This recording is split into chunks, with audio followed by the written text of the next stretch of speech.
Just see now it's a little too bright. Okay, we should be on here.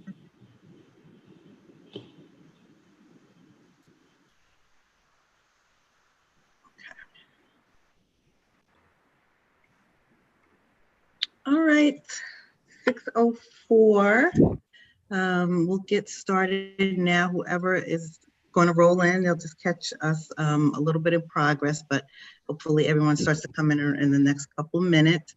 I want to welcome you all for joining us for our third session in our Career Month series. This has been such a great series, and we have had some great workshops, very informative, very on trend for what we need to know for what's going on now in our digital world, our virtual world. Like I said earlier, everything is done virtually now. We communicate with our bosses, our teammates, work, family, friends. It's just been like a sudden rush of just Zoom or Teams or Google, whatever you use.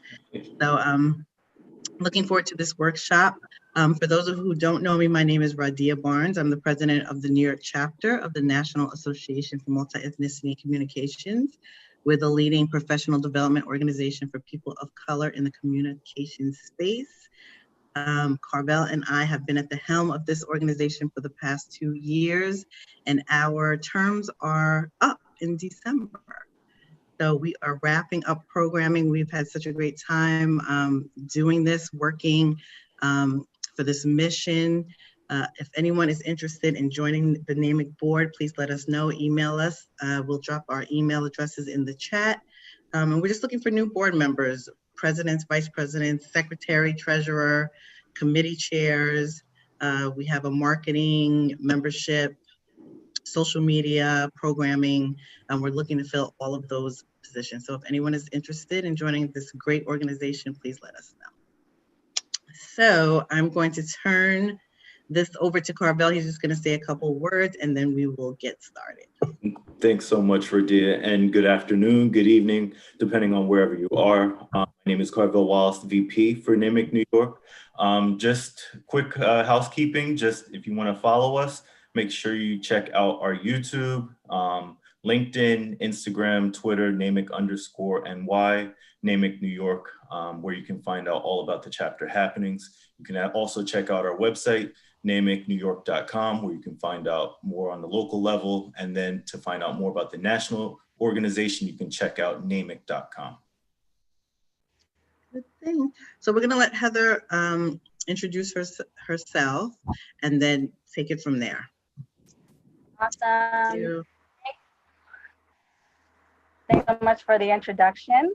And yes, my name is Heather Ardre. I'm so happy to be here today. And thank you all for being here on this Wednesday night, which I think is awesome. Just coming in to participate, join, learn, talk, all of that good stuff. I am a corporate recruiter. I currently work at a company called TradeWeb, also helping out with D&I initiatives, internship program help as well.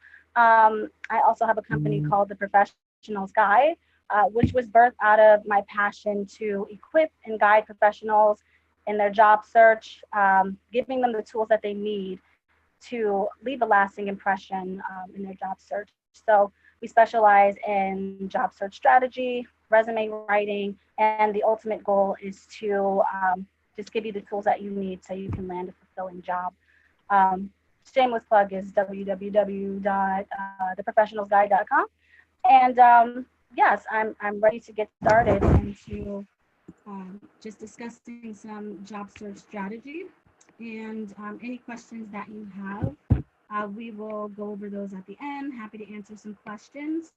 And while I get ready to share my screen, I'm just going to ask everyone to put their recordings or put their messages on mute if you have not, just to free us up from any distractions. And all right.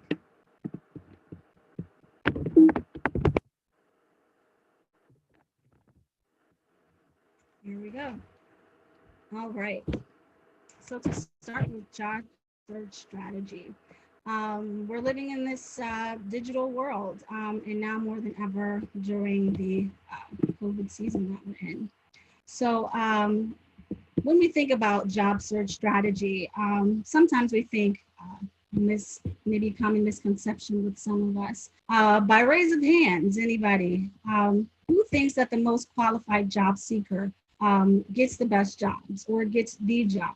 Once upon a time, I probably thought that, but that is a very common misconception. And when we think about what contributes to success factors in your job search and in just a successful candidate, it's really a combination of technical qualifications, interviewing skills, building rapport with the interviewer, and personality. So these all contribute to success as a job seeker. And sometimes we have to define success or redefine success for ourselves along the way. I used to say, if I just get the interview, I know I'll get the job, or I'm pretty certain that I'll get the job, just because I was confident in my interviewing skills. Well, how do you get to the interview? Your resume has to be in place. You have to have a really winning resume before you even get to that interview stage. So whether the success is to have more self-awareness skills, that could be a success in and of itself. Success could be just developing your communication skills, developing how you communicate your value. So these are all very important steps in the job seeking process, and also benchmarks that you can make for yourself, because it can often get very discouraging, and we want to continue to measure our progress along the way. So one of the things that you want to do to be proactive in your job search is you want to position yourself for success. You want to attract your audience. Put yourself in a position to be sought after by recruiters and hiring managers. With a stellar resume and optimized LinkedIn profile, this is really the avenue that you want to concentrate most on, because this often leads to an interview. So make sure companies can find you. Remember, recruiters are hired to cut the job application in half. So nowadays, instead of waiting on tons of job seekers to apply to a position, recruiters are actively going out, being proactive to find a qualified candidate.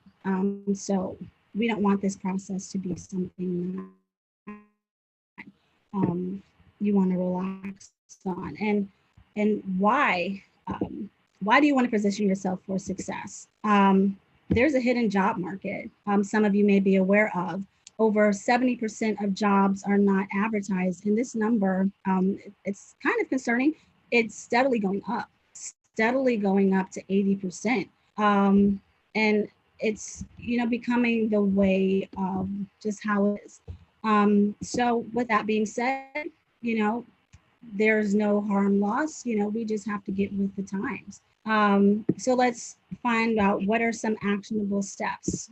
For one, is your resume posted to job boards such as LinkedIn, Monster, Career Builder? You might think that some of these are out of date, but no, these are active sites that recruiters will still use, to find and source their candidates. So make sure that your resume is up to date. This might be a hindrance on whether or not you get contacted. Do you have a LinkedIn profile? Is your LinkedIn profile up to date? Do you have, if a recruiter were to reach out to you today or tomorrow, do you need a week to get back to them to get you your updated resume? And sometimes that can be a make or break factor in you getting that role or not, because the next person is already prepared. So we're just going to touch upon LinkedIn optimization. This I could get into a workshop all in of itself. But what needs to be in place on your LinkedIn? A great background or profile photo, something that's inviting,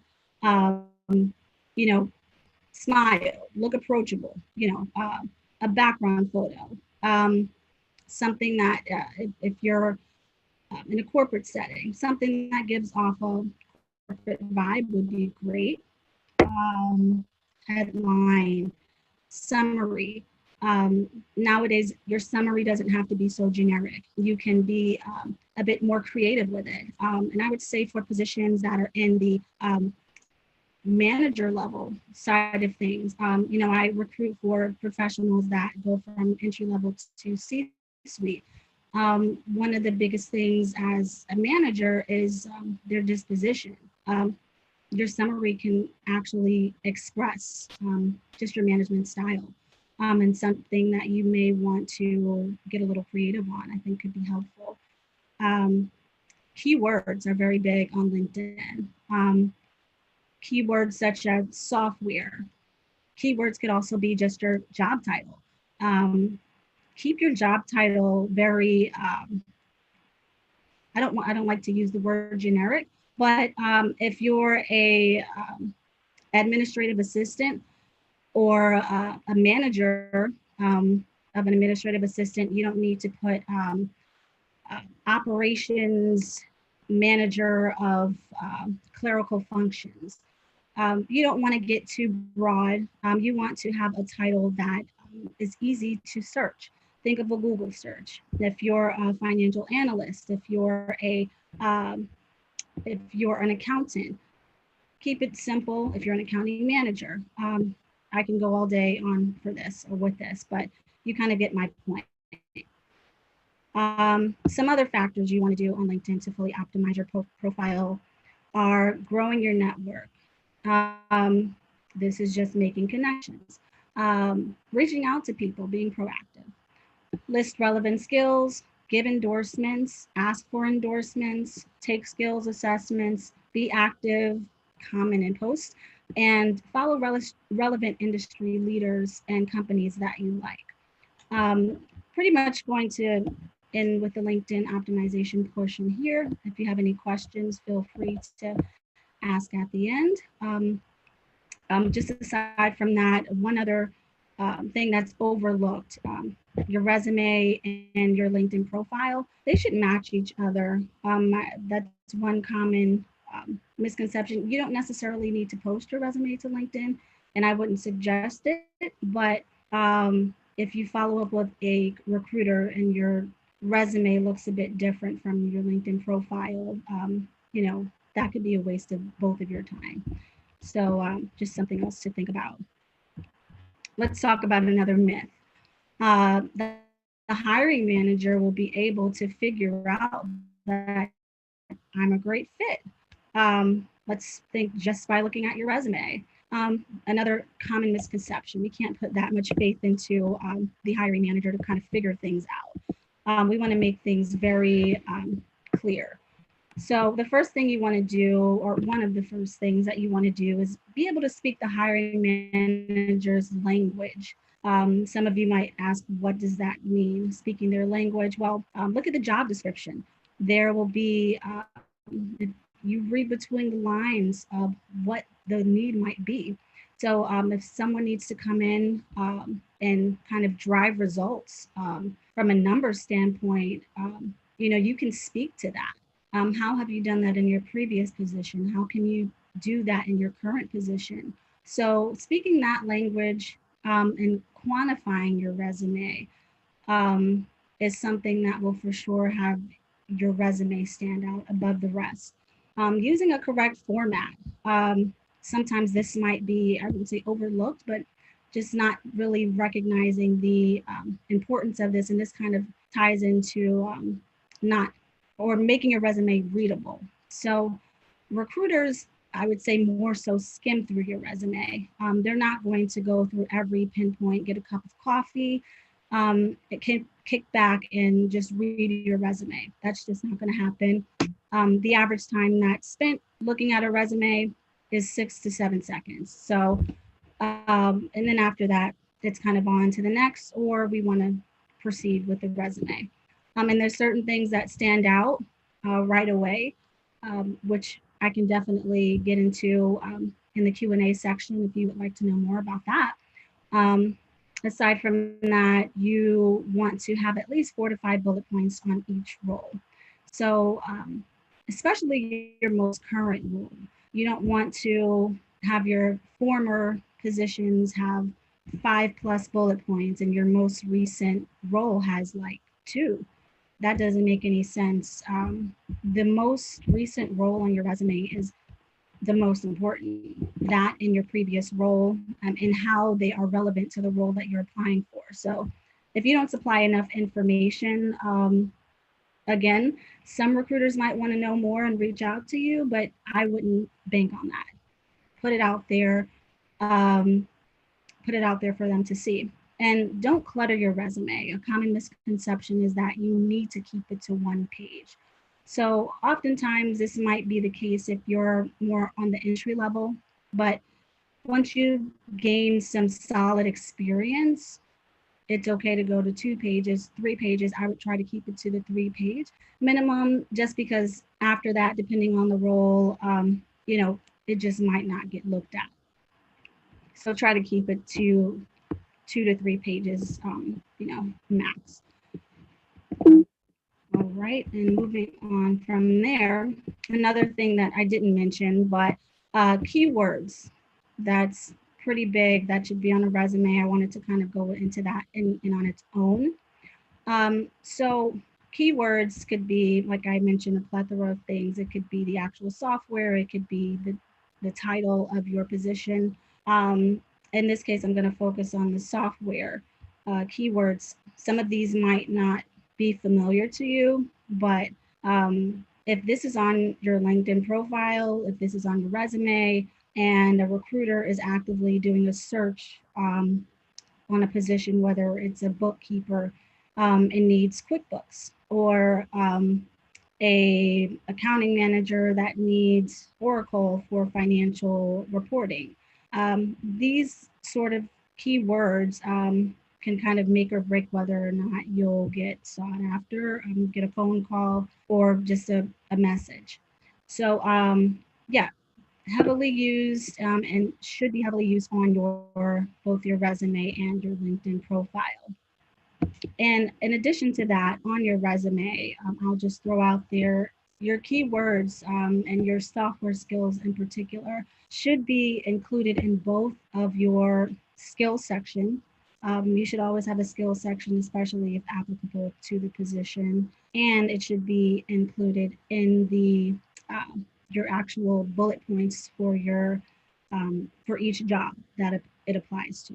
So if you're using Excel currently, get into how you utilize it. Not only that you've been exposed to it, but that you actually know how to use the software. All right. So moving on from that, just a standard resume checklist that applies to job applicants with at least 1 year of professional work experience. And it should go as follows. It should go summary, skills, professional experience, education, and then certifications. So if you're coming straight out of college, your education should be on the top. Something else that you can include that's optional is a accomplishment section that can go in between the skills and professional experience. Again, that's a bit more, a personal preference. So getting back to job search strategy, another thing that we can do is be proactive, very important. So don't do your job search alone, and don't rely heavily on job boards. So my favorite thing and favorite aspect of job search is referrals, referrals, referrals. Utilize your network to get referrals. So statistics show that 1 out of every 5 referrals get hired. That's pretty high. Referrals are the #1 quality hire, meaning they perform better on the job than any other source of hire. 55.3% of respondents said that employee referrals are productive or very productive sources of diversity hires. So referrals are 5 times more likely to be hired. That's big, and it's something that I see very, very common that's just going on. So I'm just going to touch upon how do I get referrals. I said I'd get into this. So how do I get referrals? You broaden your network. If you're saying to yourself right now, I don't know anybody, that should not be a hindrance and cannot be a hindrance if you're active on platforms such as LinkedIn. Meet new people, introduce yourself. This is a part of being proactive. You'd be surprised at who is willing to help. You might get a lot of no's, but for every no, or every 10 no's, if there's one yes, that's a success. Keep putting yourself out there. So not only broaden your network, but stay in touch with your current network and build that network. Be active in building your current network, meaning like with your current employers or current colleagues and former colleagues. So that's one thing that I actively do. Is it being seen as an opportunist? No. If you're genuine, if you form genuine relationships, that's just a part of life. And in genuine relationships, people look out for each other. That's just what they do. And that's just how people get referred. My buddy, was interested in such and such kind of role. Hey, any job openings? Or it's just how it goes down. So another thing that you want to do is you want to be vulnerable. You want to let your network know that you're seeking a job. So don't be ashamed. Don't be shy to kind of advertise, hey, I'm actually looking for a job. I recently considered that I want to continue to grow in whatever space that you're in. And I feel like maybe the tech industry is, where things are at. Maybe I want to continue to grow my career in that area. So before reaching out to a friend, former colleague, you want to do some research. You also want to stay in the know of what's just going on in general in the market, who's hiring, who's not. Another reason to stay active on LinkedIn. So do some company research before asking your network if they have any job openings, any current openings. Go on the company website, see if they have a similar position that would be of interest, and then reach out to somebody that you know and say, hey, I see this opening on your website. I would love to send my resume to you and see where things go from there. So that's a way to open up a door. All right, so I'm going to get into another myth here. So recruiters have your best interests at heart. And, being a recruiter myself, I like to think that I personally have everyone's best interest at heart. But at the end of the day, the recruiter works for the client. So it is our best interest to be sure that we get the client the best quality candidate. And in the process, we want to get the candidate the best quality experience. We don't just want to fill jobs. We want to create a great experience for both parties. So to get into job board strategy, that'll lead into what recruiters are looking for. So when you apply to a job board such as LinkedIn, such as Indeed, such as Monster, most likely a recruiter is going to be looking at that resume. And the recruiter will be very selective, paying very close attention to the following. So they'll see if you have similar industry experience. Some may feel that they don't want to stay boxed in to one area. That's something that's not necessarily just the way it is. Yeah, there are ways to move industries, but just realize that the selection process is going to be a bit more selective working through job boards, unless you, of course, have a referral. So having equal or slightly lesser job title for the position will likely be something that a recruiter is going to look for. Years of experience in your current role. I always recommend You know, I've gotten plenty of phone calls where people just weren't happy in their job. And I mean, phone calls from prospective candidates.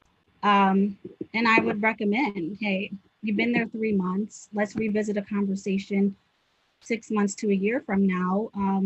Hold tight, and let's see where things go. You want to, as much as you can, I would never want to recommend staying in an extremely toxic environment. But if you can, gain some, I would say, consistency in your experience and in your professional experience. So another thing that recruiters will take into consideration are your years of total professional experience. Is it in line with the requirement for the role? Are you, if it's an entry level role and you've got you're seasoned, and vice versa, if it's a seasoned role and you know years of experience are actually pretty strict for the most part. Relevant experience in your current or previous role. So sometimes you can be so excited, like, oh yeah, I always kind of thought I should get into engineering, and you've got an accounting degree. Yeah, it still needs to have some relevance to the role. So keep that in mind. Knowing at least one of the required software in the job description is typically will be a requirement. And this can all be a benefit of working with a recruiter. So if you're working one-on-one with a recruiter, they can give you a bit more of the inside scoop on which one of these is most important, which doesn't really matter at all. But just applying, these are the top that will be looked at. So having experience in a similar size company or culture, having a consistent job history, as I mentioned, not being a farmer, accountant, business manager, project manager. We want to see consistency in your background. So one other thing that's important in your job search is learning how to use your time effectively. So as I mentioned, you can easily get burned out. You can get overwhelmed. You can get forgetful. So what we want to do is plan ahead, organize yourself, create a schedule to search for jobs more effectively. So determine how many hours per day or what days of the week that work for you will dedicate to job hunting or networking. Make sure your resume and cover letter are up to date. If you need help creating these, search for templates or resume samples online, or you can go to theprofessionalsguide.com. Have a list of 2 to 3 references and contact their information, have their contact information ready to provide employers. So keep track of your applications. I know one thing that I have done is created an Excel sheet. You can do a company name, job title, etc. If you've been keeping close track of your applications, you'll start to notice that your response rates are better for some specific positions than others. Analyze and take hold of, all of the listings that you've had more success in, some that you haven't. Maybe there's something that you can kind of pinpoint that you need to zone in on a bit more. Use continuously refine information. This will help you when you're to focus your job search. And then focus on your strengths. Instead of looking for jobs based on titles, you can also look and identify jobs based on their skill set. Most of all, don't give up in your job search. Keep it on track and keep it on going. So also keep this in mind that on average, it takes about 52 days to fill a job. Sometimes it can be a lot shorter. Sometimes it can be about this time.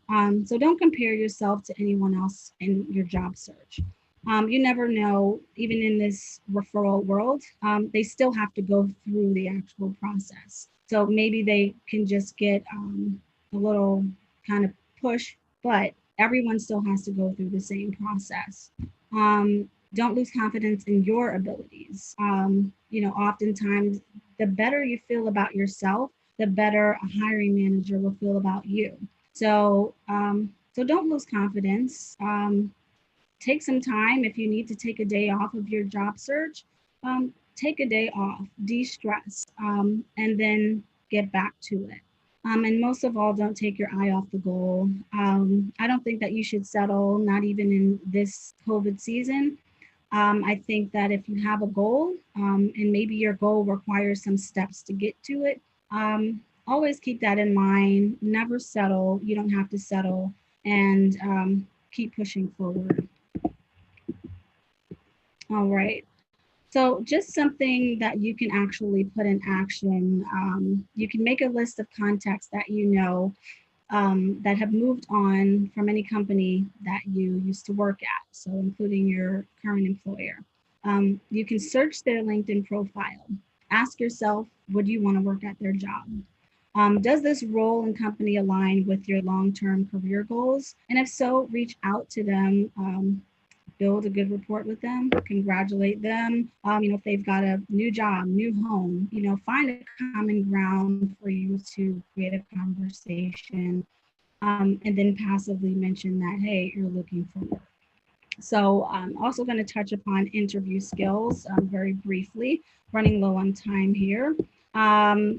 So how do I nail, or how do you nail the interview?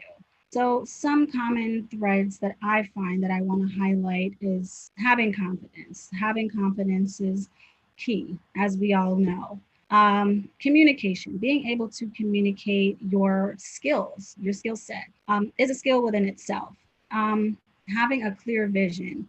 And what I mean by this is knowing what you want. There is nothing better. And of course, sometimes maybe more so towards the graduate point of view. Sometimes you might come out of school, you have no idea where you want to focus in at. But the more you can actually maybe articulate a clear vision on where you want to go, or just express what you like, that is a very attractive quality in an interview.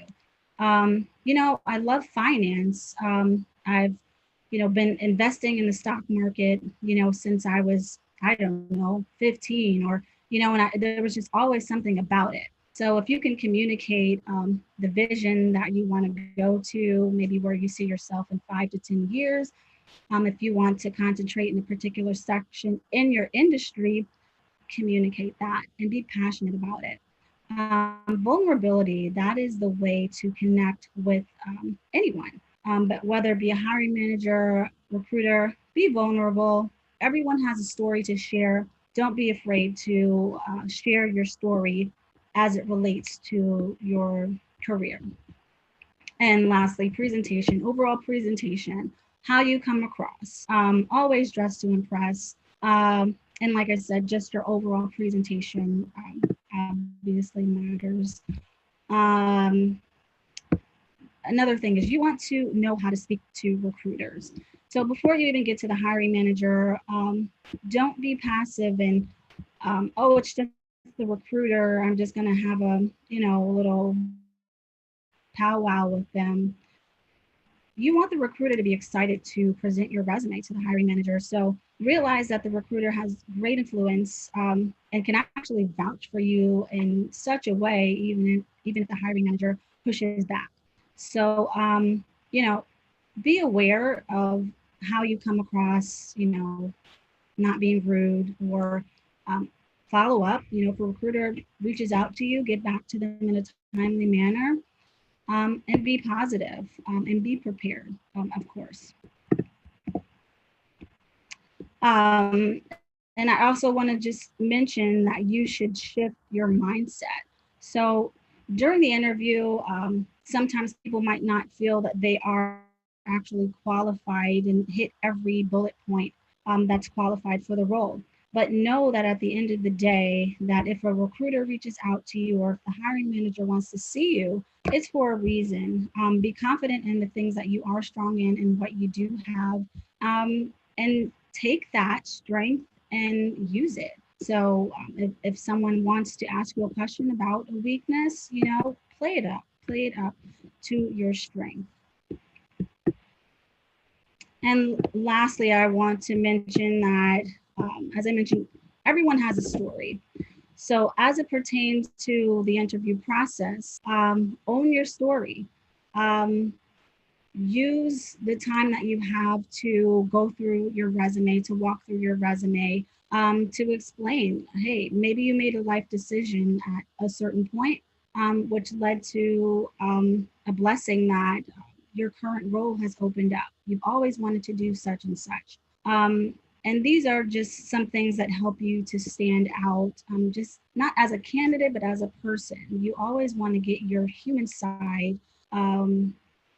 You want to convey your human side to a hiring manager. And when you can connect to a hiring manager, plus combine those skills, it's just really golden.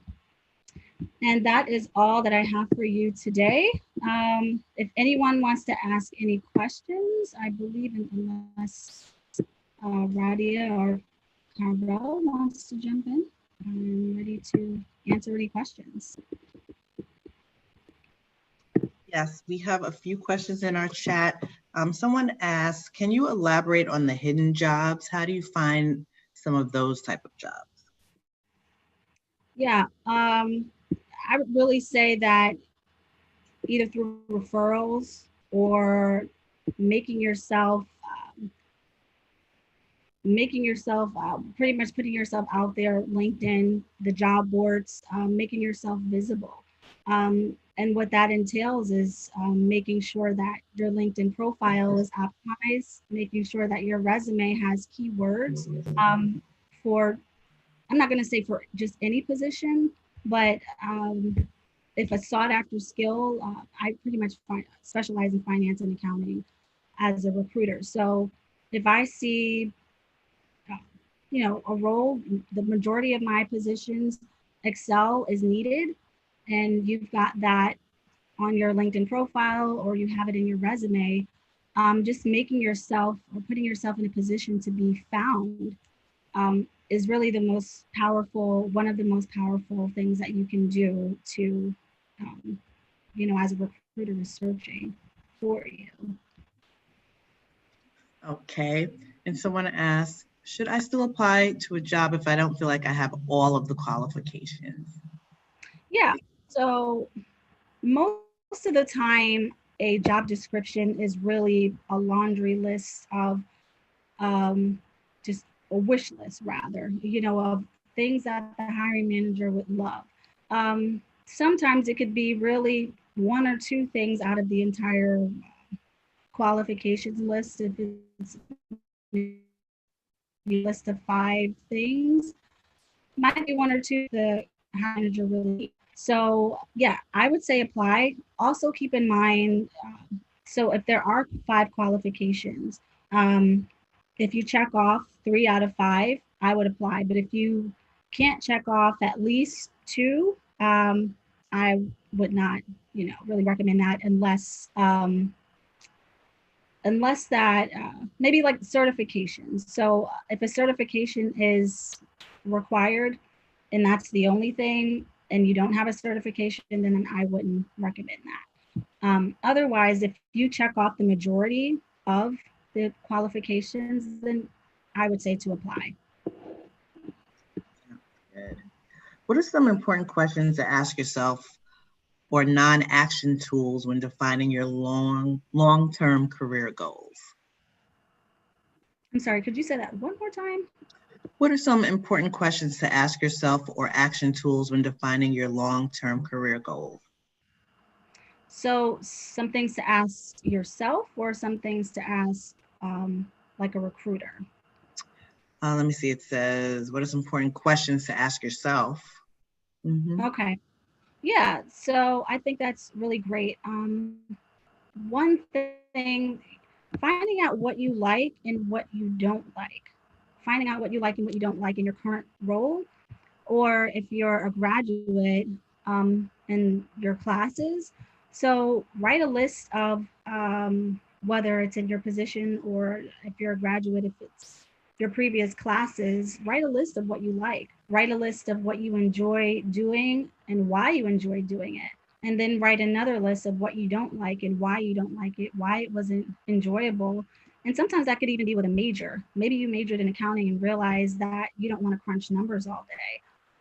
Some people love it. Some people absolutely love crunching numbers. Maybe you find out it's not for you. Maybe you want to be more on the analysis side of things. You want to analyze numbers. You want to analyze trends. So being able to identify the things that you like, don't like, and figuring out what your why is big on how you can come to terms with what you want to do long term and how you can articulate that eventually. Mhm. As you may know, HBO, Warner Media, and probably many other companies have just undergone massive organizational restructuring and layoffs, which means the job market will be overwhelmed with talent looking to be placed elsewhere. What's the number one thing you recommend to someone who was impacted to stand out from their former peers, colleagues during this time? Yeah, that's a really great question. For one, I would be just active, staying in the know.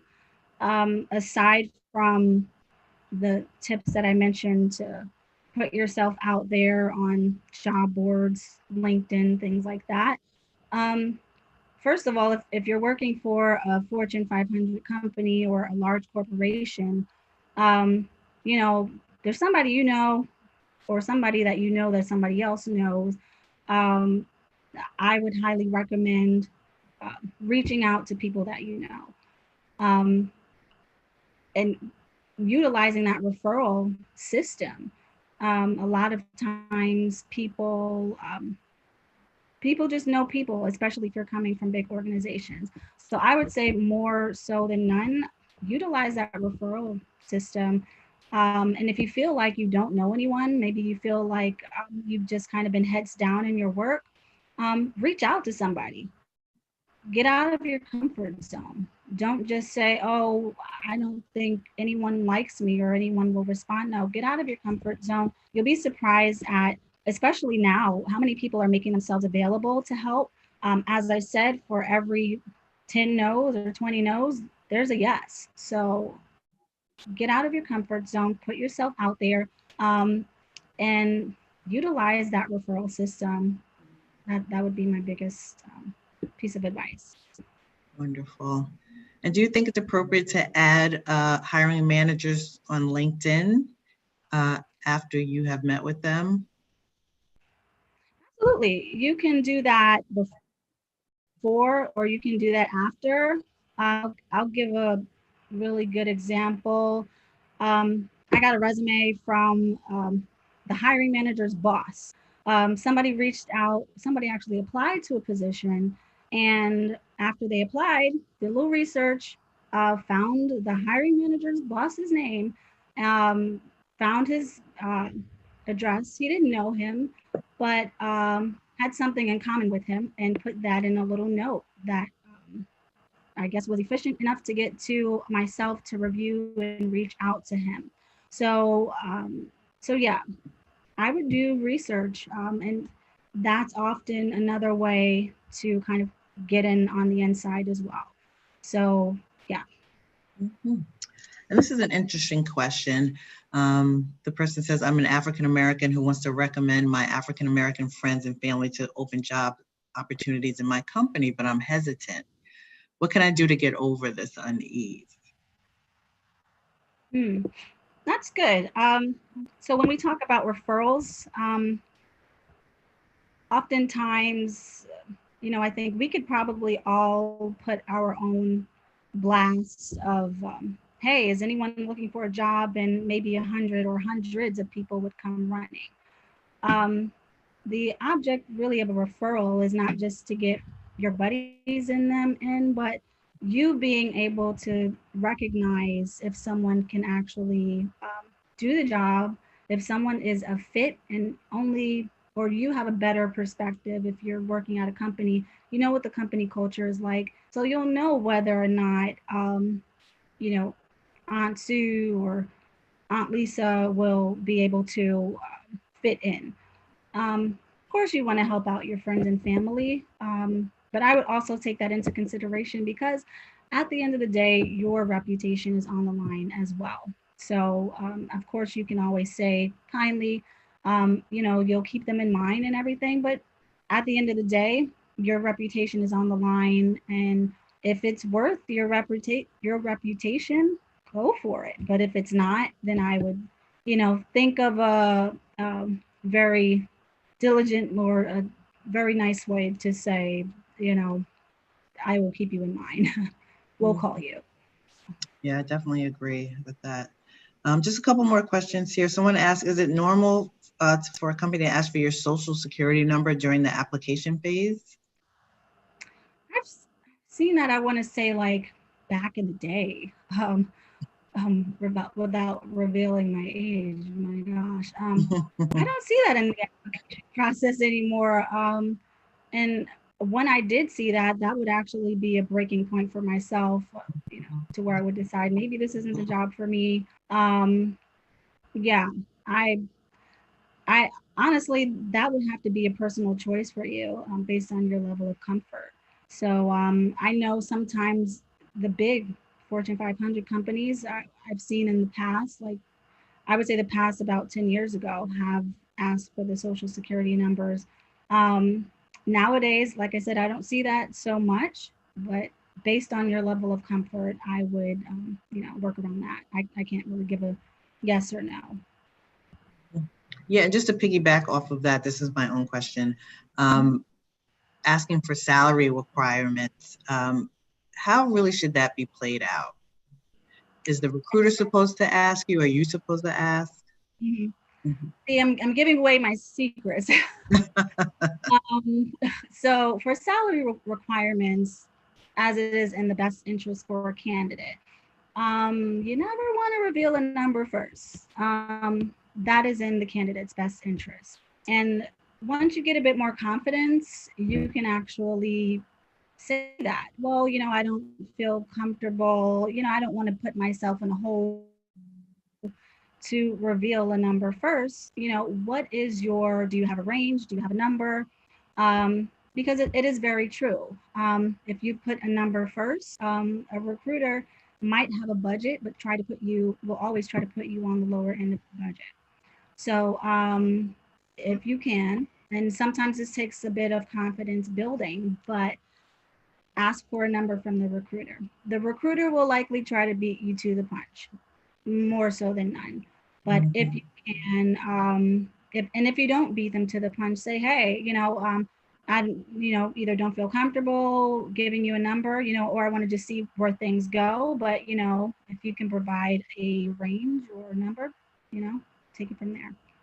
Wonderful. What's a great way to stand out after an interview besides a thank you email? Yeah. Thank you emails are powerful. For sure. Yeah, I mean, you can connect with them on LinkedIn. I would say stay in touch if there's a recruiter in the process. Stay in touch with the recruiter. And I wouldn't necessarily recommend to hound a recruiter down every day. Hey, any updates? What's going on? Once a week, check in. Either it could be with the hiring manager if you don't hear from them for 2 weeks, if you were dealing directly with them. Hey, just wondering what's going on. Have you guys made any decisions in your interview process? If you're dealing with the recruiter, stay in touch with them. Wonderful. Okay, we have 2 more questions. One of them is it a disadvantage to stay in a company for a long time or to be in the same position for a long time? No, absolutely not. I would say you, in this case, would be one of the most sought after. Anytime you have longevity, recruiters are more likely than not looking for someone who is not looking for a job. They're comfortable in their role and are trying to kind of figure out what it takes for them to leave and to contribute to their company. So if you have long tenure at a position, 5, 10 plus years, yeah, that's definitely a goal of mine. So for sure. Is there anything that should be kept in mind when beginning a new job remotely and beginning a new job in general? Yeah. So I would say I actually started at my current role. I switched over from the agency side of recruiting to the corporate side. I came on as a total remote employee. One of the most important things as a remote employee or just working remote in general is staying connected, building relationships with your manager, with your colleagues, staying in touch. That's the number one thing. There's no such thing as over communicating in a digital space. So always keep that in mind, build a report. And if your leader or manager is not being proactive in building a relationship, you be proactive. Say, hey, can we set up some time to discuss how I'm doing, or to discuss this project, or to discuss XYZ. So building relationships and keeping that report going. Yes, definitely. I agree with that because I started a job, I think 3 weeks before the pandemic, and I hardly knew anybody. I still don't know anybody. And it's, I've been really making an effort to just get to know people in different departments, try to build some type of rapport with my managers, my VP. So yeah, it's definitely a struggle. So I get it. I understand. Absolutely. Yeah. This was really great information. Thank you so much. I feel like during this career series, we have gained so much knowledge, and we are kind of ready to attack this virtual world of this new virtual world that we all are experiencing now through the pandemic. It's just, yeah, still a pandemic. But I just really appreciate all of you sticking around, staying with us through these challenging months. We, of course, had all in-person programming, and because of the pandemic, we had to switch over to virtual, over to these webinars. We had not really done them before. So we got our feet wet doing this, and now I feel like we're kind of, right, Carvel? I think we're pros at this. This Yeah, might we be got like our we got 20th, we got the hang of our it. 15th or 20th in the webinar, so I think we're doing pretty good. So thank you, everyone, for supporting us and sticking through.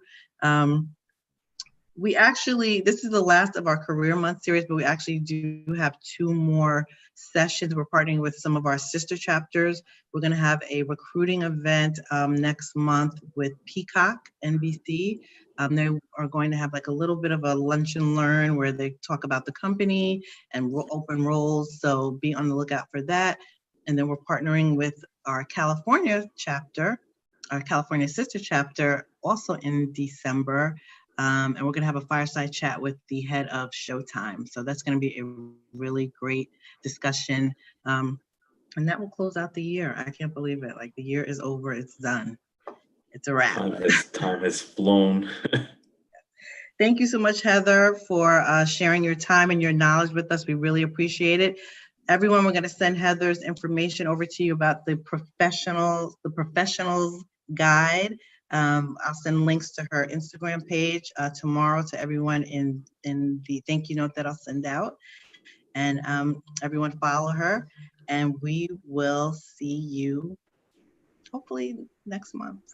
I'm going to say one more thing as well that I would like to do for everyone for the next 2 weeks up until December 1st. The first 5 people who reach out to me, I am offering to do free resume consultations. If you have any specific questions that you want to ask about your resume, happy to help you. And yeah, first 5 people, you have until December 1st. Oh, wonderful. And thank you so Sounds great.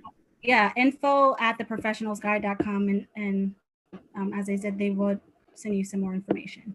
Okay, we'll drop that in the chat. Thank you so much, Heather. That's really, really generous. We appreciate it. Everyone have a great holiday. Everyone stay safe. Yeah, happy holidays, everybody, and thank you so much for supporting us over the last 2 years. Really do appreciate it, in person and virtual. So it's much appreciated. Yes, I miss seeing you guys in person. Listen, having our wine and listening to our panelists and networking, nothing beats it. I'm telling you, but now we will appreciate each other a little bit more, I do believe. So everyone, please be safe, be well, and we will see you next month. Any questions, always feel free to reach out to us. Don't forget to hit us up on our Instagram, Facebook, LinkedIn, Name it New Twitter. York. All accounts. Bye. Bye, Stephen. Take Thanks, care. Be everybody. well. Take care. We'll see you. Everybody. Bye.